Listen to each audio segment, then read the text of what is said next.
Hey, what is going on? I hope you guys are having a good day. I want to thank you all for taking time to watch my video. It really means a lot to me. Okay, so today I have a story to share with any of you who are interested.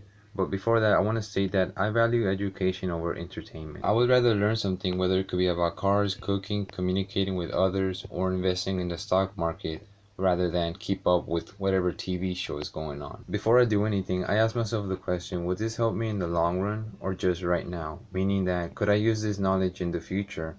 Or is it just to pass time? I'm not totally against entertainment though, nor for you to give it up. I mean, I want to go see Avengers Endgame as much as you do. You can still enjoy it, but it needs to be under control and only on the spare time that you have after you completed everything you needed and wanted to do. But back to what I was saying about the story, this could look like entertainment for the most part, but I don't really see it that way. I just simply want to share my experience and what I learned so you can avoid what I went through. As you probably read the title already, I did almost get into a pyramid scheme. Quick definition, a pyramid scheme is a business model that recruits members via a promise of payments or services for enrolling others into the scheme rather than supplying investments or a sale of product. All you need to know is that they're bad and you should avoid them. I'll be making note of the red flags that I found and the ones that I watched out for. So my seasonal job at Target had ended early January. They didn't offer to keep me, and I don't blame them. I wasn't really fun about working there, which meant I was on my own to find my next job. And most of you can relate when I say finding a job is very stressful. There's endless applications, dead-end interviews, and worst of all, personality quizzes. At this point, you become desperate and you're at your most vulnerable state. With all of your information out there, you just want someone to see it and potentially offer you a job. So there I am, just waiting, and a couple of weeks go by. Then one day, I receive a call, and I'm hoping it's for at least another interview or a job position. But when I take the call, I hear this. Are you looking for a full-time position? We're conducting interviews tomorrow. Just bring your resume and we'll send you the address to your message. I was a little skeptical about it, but I mean, I wanted the interview practice, so I said, yeah, sure. So me wanting to be cautious, I did a little bit of research just in case. So the next day is the interview, and I dress up all business casual, get my resume ready, and head out to where the place is. And it turns out it's on the wealthy side of my city, Sherry Road for some of you may know, and I'm expecting a big building, but it's relatively a small two-story suite. As soon as I walk in through the front door with my folder by my side, was I glad I wasn't wearing my Converse. I reach the office room and one of the first things I see is some poster that reads one of the happiest places to work. They were ranked 27th out of 500. But then I also noticed that I'm the only one there. This lady then comes out and asks me to fill out a questionnaire.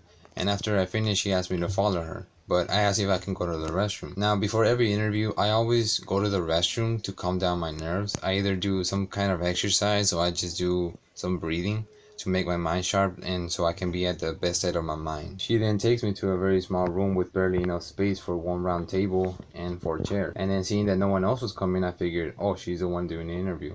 So I sit down, lay my resume on the table for her to see it, but she never acknowledges it. She closes the door, then proceeds to give me a handshake. And as I'm shaking her hand, I notice how weak it is. And I don't know about you, but you can tell a lot about a person just by their handshake. She then sits across from me, sets down a folder of papers and begins asking, what do I know about their company? Well, thankfully I did just enough research to find out what they do, which was to provide some sort of life insurance. And she explains more on it. But as I'm observing her, I notice that she has a very heartwarming tone. But when she sifts her papers and pulls out a blank sheet of paper and takes her pen, she begins speaking in a very low voice. She begins saying, okay, so before you start, you're gonna have to do a sacrifice. You will have to spend this much money on these courses, study guides, and exams to get your license. Then after that, you'll be able to work for us. And after 90 days, you could become a manager. Do you think you'll be able to contribute to this? Are you good at studying? Then I make a reference to my Dean's List award by showing her on my resume. But all she does is just look at it, she nods, but then just pulls out another paper. Last time I checked, a resume is a big part that plays out in the job process. Then she looks at the calendar and points out that I will make the money back within a month, $1,000 guaranteed, and at least $1,000 every week after that. And I will make $2,000 with 2 people that I refer to join within the first 30 days. Then she begins to brag about how her boss has 2 BMWs. Like, why? Then I begin to ask questions about the pay structure, how we clock in, what are the hours like, but then she also gives me an answer about how we don't actually work there. We actually have to make appointments with people at their houses and discuss what possible life insurances they could have. Then she insists on making another appointment right after the interview to discuss the pay structure with the manager. But instead, I asked about the poster that I saw.